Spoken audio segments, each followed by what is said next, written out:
Hi, this is Itsy Bitsy's chapter read of The Devil's Dance by Brett McKay.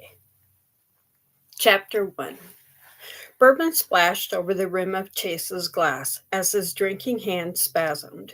He quickly downed the rest of the whiskey and slammed it on the bar as if he couldn't get rid of it fast enough. He wiped the wetness from his mouth. Embarrassed, he scanned the bar to see if anyone had noticed his arms flaring like a fish out of water. He pulled his right arm to his chest and covered it with his left, which didn't have the same problem, and attempted to suppress the shaking. Can I get you another one? The bartender asked. Chase Gray lifted his head so fast he could have snapped it off at the neck. No, thank you, he replied. As the bartender turned to walk away, Chase stopped him. Could I get a glass of water? Sure. The bartender took the empty glass and came back with water. Chase thanked him and gulped it down. His throat was dry. Of course it is. Alcohol dries you out and makes you thirsty, he told himself. His arm settled down some, but the nerves in his stomach still popped like jumping beans. He hadn't seen Oakley in over a year. Has it been 18 months? Will she understand why I couldn't see her? He doubted it. She might not know what had happened. Her mother wouldn't have been inclined to tell her. He debated ordering a third beverage. The first two hadn't calmed his nerves. Liquid courage, my ass. Chase looked at his watch. Oakley could have arrived by now. Kira, his ex, had agreed to drive her down from Boulder to Denver to drop Oakley off. It wasn't anywhere close to meeting halfway, but he'd take it. Kira had set the drop off at the mall, and Oakley was going to meet him in front of Bath and Body Works. Why not meet me in the parking lot? He had wondered. Is she with her new guy? Chase had arrived early, found a bar from the store, and entered it. He looked out the window and saw a lot of people walking. There were all types of folks. Many appeared exhausted. Some looked anxious. Others were engaged in conversations. But most were oblivious to their surroundings, faces buried in their phones. Would he recognize her? That would be awful if he couldn't. But Oakley was his daughter. It didn't matter what age or what she had done to her hair. He wouldn't recognize his own flesh and blood. He saw a young lady in a red shirt and jeans with a duffel bag strapped to her back and long black hair that hung past her shoulder blades. Her skin was light mahogany, and she was one of those people staring at her phone more than paying attention to where she was walking. Is that her? She's much too old to be Oakley. Wait, oh shit, I think it is. He slid off the bar stool and approached wearily. The closer he got, the more focused on her phone she became. Oakley, he called. She lifted her head and gave a soft, closed smile that vanished as quickly as it came. Hey, sweetie. Chase wrapped his arms around her. She hugged him like he was a cactus. Hi.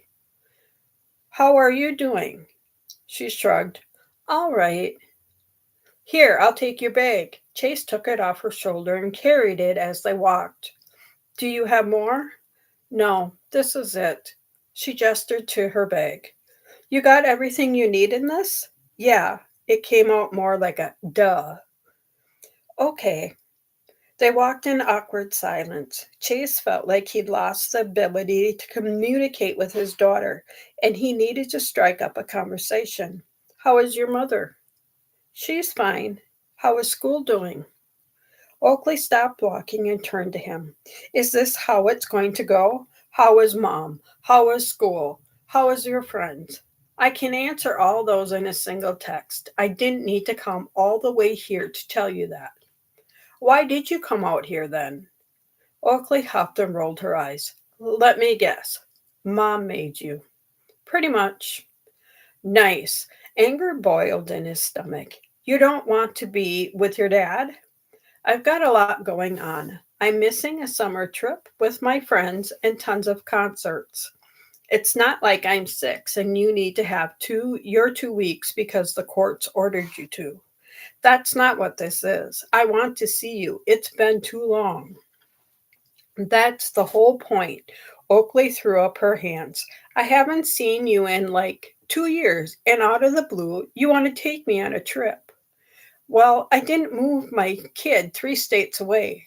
The distance makes getting together a bit difficult. So it's mom's fault? No, I didn't mean that. It's complicated. Complicated. That's a word I've heard all my life. I'm 14. You don't need to keep things from me anymore. Mom doesn't. She tells me everything. So she told you about what happened to me? Chase asked. More like what you did. Her words dug deep. He swallowed and gazed at the floor. Her face softened as she realized she'd gone too far. Hey, I didn't mean that. She touched his arm, and he lifted his eyes but kept his guard up. It's vacation time, right? You planned something fun for us. A smile crept onto his face. Oh, yeah, we're going to have a blast.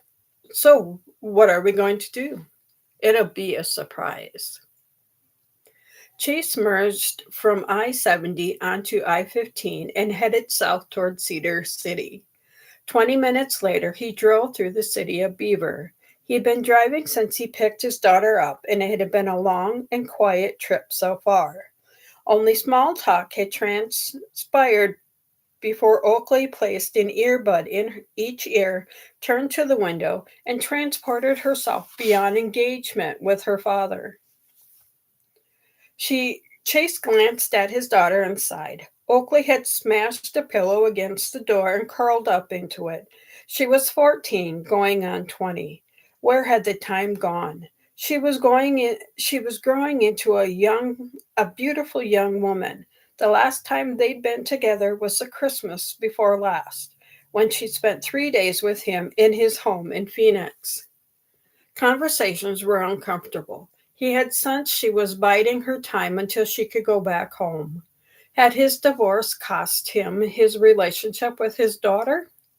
No, he told himself quickly. He and Kara would have caused Oakley more damage if they'd stayed in a tremendous relationship.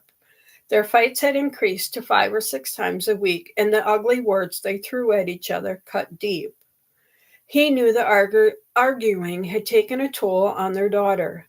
They attempted marriage counseling, which had ended in a disaster once Chase discovered that Kira was seeing another guy. He wondered if Oakley knew about that. It didn't matter, and Chase wouldn't be the one to tell her. News like that could only backfire and turn him into the bad guy. Sometimes he felt like the bad guy, anyways. Who knew what stories Kira fed their daughter? He glanced at Oakley as she pulled the earbuds out, yawned, and stretched. Morning, sunshine, he grimaced. Did you have a good nap? My neck was kinked and I have a massive headache. You can play whatever music you want. The truck has Bluetooth. He was listening to his road trip playlist that consisted of 80s country, classic rock, and the Eagles, a band that was a requirement for road trips. The way Margaritaville was for beach resorts. Life in the Fast Lane was playing. Damn, I love this song, he thought. I don't think you'd like my music. She shook her head with a chuckle. Oh, come on, give me a shot. I like Lady Gaga, some of her songs, anyways, and Pink. Oakley gave him an incredulous look. That's not what I listen to. It's not that hippity hot shit, is it? Oh no, it is, isn't it? I'm sorry. This is fine, she gestured to the console, which displayed his playlist. While you didn't always like the Eagles, do you remember when we drove to California? Barely. I was 6. Wow, has it been that long? Chase looked out his window at the open fields and mountains painted at the radiant red and spotted with pines. His mind shifted through the ways to spark a conversation, but he was at a loss for words. He shifted in his seat and threw her the only question he could think of. How about your friends? How is, what was her name? Kelly? Yes, that's it. Is she still your bestie? No. Why not? He asked. I don't want to talk about it. She placed the earbuds in and closed her father out. They drove without speaking. After a while, he tried again. So you didn't tell me what happened to Kelly? You guys were tight. It's been over 5 months since I talked to that bitch. 5 months. Wow. What did she do? He gazed at him and hesitated before answering. There was this boy, Max. She knew I liked him. I talked about him constantly, but before I could get the nerve to talk to him, she swooped in and snatched him away. She didn't even like him before I did. It was like she hated me and wanted to hurt me in the worst way. Honestly, I don't know what he sees in that two-faced whore. Hey, language, young lady. Why, Mom lets me talk like that. I'm not your mom. I'm your dad. She shrugged. Most dads call or visit more often than just on holidays. Ouch. Remember, I lived 3 states away and I couldn't leave the state for months because of the investigation. So they didn't allow you phone calls either? Oakley scowled. That the hits keep on coming. You're right. I haven't been the best at it. I'm going to be better. I'm not with SWAT anymore. I have more freedom now. I'll be there for you more and I'll call you more often, okay? You don't need to. It's fine. Really. I get it. I screwed up, Oakley. I didn't want it to be like that anymore. That's why we're taking this trip. We are going to have a ton of fun. Are you ever going to tell me where we're going? Okay, I guess this time I revealed the surprise. He took a deep breath, drum rolled on the steering wheel. Bryce, Zoin, and the magnificent Grand Canyon. We are going to hit all the major parks. Her deadpan expression killed his excitement. Come on, it's going to be fun, he said. Are there hotels at these places? Is there Wi Fi? Where we're going, we don't need hotels or Wi Fi. We're going to camp. I have all the gear with me. Fuck. Again with the language. Really, Dad? I know. Your mother lets you swear. You can if you want to. I think you're better than that. Everyone swears. Do you want to be like everyone? You're a beautiful young lady, but when words like that come out, it diminishes some of that. And you don't swear? She asked. I do, but I wait until it's the perfect time. So when I do curse, it's more impactful. He spread a grin and she chuckled. Her laughter tickled him. How far away are we? She asked. About 40 minutes from Cedar City. I thought we'd stop there for lunch. I don't know if I can wait that long. I've got to use the bathroom. Damn, we just passed the rest area. No problem. I'll stop at the next place. They rode without speaking. The music shifted to John Denver's Country Roads. Hey, do you want any snacks? I made your favorite, he said. What's my favorite? She scrunched her face. Gorp. Remember? It's a staple for road trips. Is that some kind of trail mix? Peanuts, M&Ms, raisins, and sunflower seeds. It's the best. There's a container in the back seat. I have a cooler with Coke and Mountain Dew, too. I'm all right. What am I supposed to say? How do I talk to my own daughter? I'm trying too hard. I have to be natural, right? How do I do that? Oakley was texting someone on her phone, and then she turned to him with a pained face. Is there more cell service out here? I doubt it. Look around. It's mountains and pastures. Where the hell are we? Utah. Where all the Mormons live? She grumbled. Yes, the Mormons. We are really here to see them, he mocked. Come on. Southern Utah has some of the most beautiful canyons on the planet. Are there any theme parks? I don't think so. Disneyland would have been more fun, or Six Flags or something. I'm sure glad I'm dragging you against your will. he said with some bite. Where did our connection go? Was it only there when she was a child? Will we ever get it back? I don't know. It's just canyons, hiking and camping. It's never been my thing, she said. That's why we're doing this. Try something new. Get out and be one with nature. Give it a shot. I think you're going to really like it. I don't have much choice, do I? No, I've kidnapped you, so you're my hostage for a week. You will do everything I say, he grinned, and Oakley broke into a smile. Progress, he thought. They drove for another few miles, absence of conversation. On the road again, a classic Willie Nelson song played. Is there another rest stop anywhere? Oakley asked.